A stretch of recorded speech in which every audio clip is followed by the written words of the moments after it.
Hello good morning દોસ્તો। તો અમે જઈએ છીએ જુનાગઢ ટ્રીપમાં। તો સ્વાગત છે તમારું મારા નાનકડા એવા વ્લોગમાં। તો તમે મારી સાથે વ્લોગમાં બના રહેજો।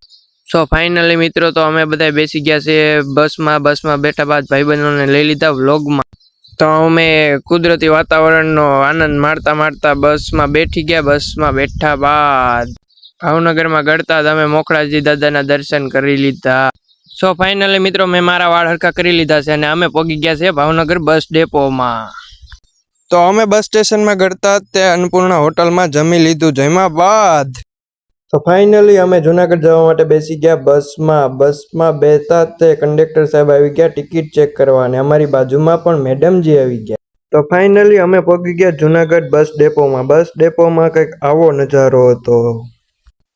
ત્યારબાદ અમે લઈ લીધી રિક્ષામાં બેઠા વ્લોગમાં લઈ લીધા મેડમજીને। મેડમજી તો કંઈક આમ મોઢું બગાડ્યું। તો અમે જઈએ છીએ અમારા રૂમ તરફ જતા અમારા મિત્રો સવારમાં મારા ભાઈબંધો જોવો।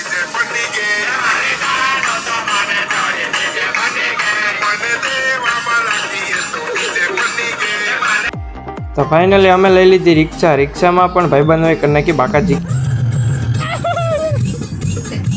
તો અમે આવી ગયા સવારમાં દામોદર કુંડનો નજારો કંઈક સવારમાં આવો હતો।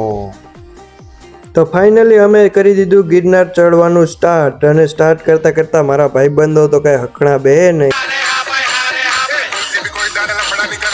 તો સવારના 6 વાગ્યાનો નજારો કંઈક આવો હતો। તો આપણે ચડાવી લીધા ચશ્મા ને ભાઈબંધોએ બોલાવી દીધી ગિરનારની જય।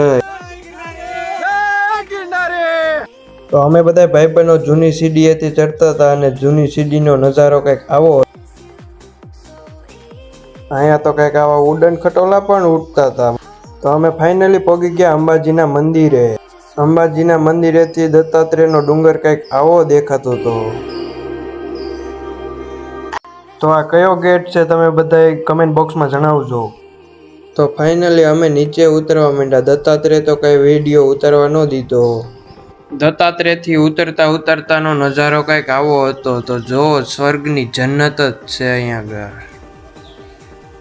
તો અમને મળી ગયા રસ્તામાં વાંદરા અને અમારા કોન્સ્ટેબલ સાહેબને 2-4 નખ મારી દીધા। એના વાંદરા બહુ ખાટા। તો અહીંયા કરીએ છીએ વ્લોગ પૂરો। મળીએ નેક્સ્ટ વ્લોગમાં।